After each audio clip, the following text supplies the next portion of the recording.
Hi, I'm Imogen Lamport from Inside Out Style and 16 Style Types.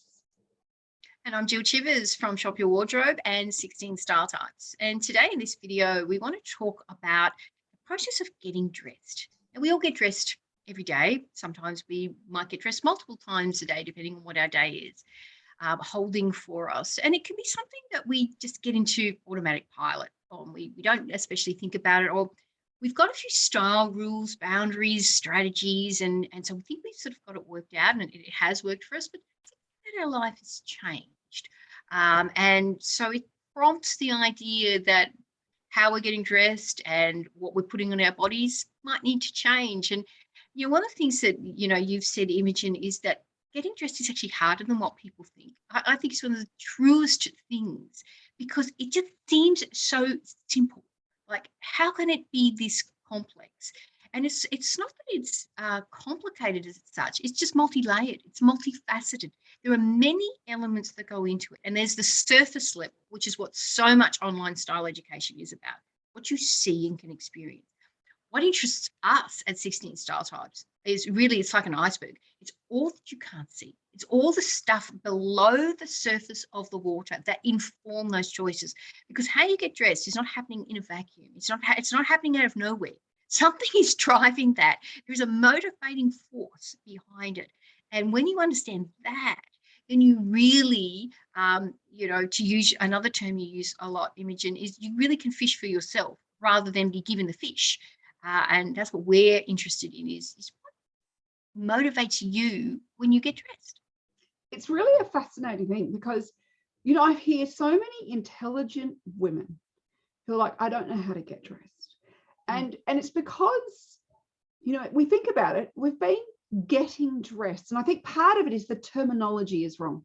We've been getting dressed our whole lives. We were taught as small children how to put on a pair of trousers, one leg in, and, the tickets at the back and all that sort of stuff. And so we think we have been taught how to get dressed. We've been doing this for decades and decades. So why do I still struggle so much? And it's because getting dressed is not just physically putting on garments. We've got that mastered pretty much. Though occasionally you get those complicated ones where you get kind of tangled up. That's a different story. But most of the time, the physical act of getting dressed is not hard. It's the what do I choose to put on with what? How do I select garments that go together, that work for me and my unique body, that are in harmony with me, that make me feel like the best version of me, and then how do I even accessorize over that? And should I, am I going right or wrong? And a lot of people are way too scared to put an accessory on for fear of death or public humiliation, whichever is worse. But there is, when we actually think about this getting dressed thing, it's not actually physically putting on clothes. Yeah. It's the, how do I make the choices that will work for me? So absolutely. Sorry. Yeah, I'm just going to say, what are the things that go into that? Yeah. And of course, I think of that and I back that up even further, because you can only get dressed with the items you have in your wardrobe. So then it comes down to wardrobe curation, which includes shopping. How did these things get here in the first place? How do I shop, and what did I shop for, and what was going on for me to lead me to have what I've got? And then how do I organize what I've got? Now, wardrobe organization, we cover this in your type of styles, often considered not the sexiest topic, but to me, it is one of the richest topics you can explore when it comes to your style, because you need to be able to access the clothing that you have. And, all of us have had that experience of having things not organized in a way that's optimal. And so we're not getting best use of what we've got. Then there's the process of curation of how do I let things go? What things do I decide to keep, on what basis? There's so much that goes into just that. And so when you are choosing garments to wear, it includes all the things Imogen's already talked about. What suits me, what makes me feel good, what's going to give me that sense of harmony, best self, outcomes, what's the weather doing, who am I meeting, all of those, whatever's going on for you. And then it's in this context. And so that's why there's all these multiple layers. And then when you think about it through the lens of time, what does particular clothing items mean to you? Do you have a signature style? Are there any particular colors that make you feel great, and others, whether they're in your palette, whether you even know what your palette is, you just would never wear unless you were at gunpoint? You know, there's all these other motivating things that go into what makes me feel good. Yeah, I mean, so this is why, like, when you start to look at like unwrapping this, you can now see this is a bit of a how long is a piece of string question, and which you can see why you may have struggled, because I talk to so many women who just feel like they struggle, and even if they start to get a bit of a style education, I know what suits my body shape, or I've got a color palette, still there is more and more and more as we pull these things out. And it is, as Jill was saying, very hard to get dressed or make style choices if we have a disorganized wardrobe. Because if we can't find things, we don't even know what we have, it's very hard to even think about, well, how do I put two garments together? And so this is why, like, you know, we've got the culling, the bringing in of, you know, like we've got the shopping, the culling, the what do we keep, what do we let go of, then how do we organize it in our wardrobe that makes it easy for us to access. And then it's the daily decision. I'm standing there in my underwear thinking, what will I actually put on today? And Jill and I, being different types, we go about these things in quite different ways, don't we, Jill? Yes, we do. And it's quite fascinating to think of, you know, what either inspires us or drives us when we put things together. Sometimes I will have a bit of a theme. I've got a theme going at the moment. Ooh, tell us your theme. I know that skinny jeans are just sort of not in. Everyone's wearing bloody high-waisted, you know, flared or boot-cut jeans. Well, that's what I was reading recently. I don't even know whether that's even relevant anymore. But I got this whole skinny jeans, high boots. I got 4 pair of high boots, come to my knees. And then because we've had quite a cold winter, I've been wearing faux fur, which literally some winters, if they're very mild, look, I got more faux fur than anyone who lives in a tropical climate really should have. But there you go. It's there. I've done a big major cull of it. So now I have just stuff that I really, really do like. I've gotten rid of some stuff. And so this is what I've been wearing. I'm not wearing it today because I didn't actually think it would look, you know, good in this video. But that's pretty much what I've been wearing is a version of that. And sometimes I will start with, well, I really want to wear, you know, the spicy pumpkin today. And so I'll start with a color. It might be that. But, you know, I've normally got sort of a sense of structure around what's going in to what I'm going to wear. And to me, you have to have a starting point. You absolutely have to have step one. Without a step one, it's like, to me, it's a bit like cooking. Okay, I'm cooking this meal, I don't know, you know, a stew. It's got multiple ingredients. You have to have a place to start. Otherwise, it's, you know, like, where do you start? So do you start with the same sort of thing all the time? Like, what's your standard starting point? I would normally start with a big item, top or bottom or dress. I never wore dresses before Imogen. I had 2 dresses before I started working with Imogen. And so now I have many more. So I normally start with a big item. So I would not start with earrings or a necklace or anything like that. They, to me, it's kind of like, I used to teach time management, and there's a process in time management called big rocks, which is, if you think about your day, then you want to start by putting the big rocks in first, and then you put the gravel in, then you put the smaller gravel, then you put the sand, then you put the water, and it all fits in. You don't start with the water or the sand, because then it won't all fit in there. So I start with a big rock, which today my big rock was this jacket. I wanted to wear this jacket. And so then everything else flowed from there. Yeah, so that's interesting, because like I think my process varies much more. And it's very mood based, and sometimes it can be, oh, I want that jacket, like that jacket, maybe I feel like I want to wear that jacket today. But sometimes it could be, I feel like a color. Sometimes it can feel like I feel like a pair of shoes, not a big rock. Sometimes it can be, I just need to be comfortable. So it could be a feeling in a way, or, and like that might be physical comfort. So, you know, sometimes it could be a pair of earrings. Like I can start from the sand and work my way to an outfit. But so it very much varies, but there's usually something that is my motivator. Yeah, exactly. Yeah, and in a way, and you use this analogy quite a bit, the kitchen analogy, and I think it's very apt, the idea that certain ingredients work better together. And, master chefs, I don't watch cooking shows, but when I have occasionally come across one and they'll talk about how we need to put the lemon in because it does something to everything else, I think that's amazing. Like, truly, that your brain even works that way and that you have that information. That's incredible that you would even know that. And I think those who are naturally drawn to style, I think there can be that feeling of, how did you even know? How did you know that those things would go together? And there can be a sense of, no idea. I just knew that this was the thing that this outfit needed. And I've occasionally left the house and thought, I am missing something. And for me, I tend to over accessorize. So I will wear a necklace, earrings, and bracelet, and a belt. And I might have a scarf somewhere involved. And for some people, it'd be like, you're a Christmas tree. It's far too much. And that whole adage of, turn around and look in the mirror and the one thing you see, take it off. To me, that's ridiculous. I would never do that. That's not how I would choose something. But I can have the feeling of my outfit is incomplete in some way. It's interesting because, that whole, it was a Coco Chanel who supposedly said, take one thing off. But if you ever see photos of Coco Chanel, she was wearing all the jewels and the belt and a couple of extra brooches and the shoes and the handbag, and she was wearing it all. Like, I don't know. I just go, if she was telling people that was pared down, I don't know what people were wearing in those days. Because what did she stick with?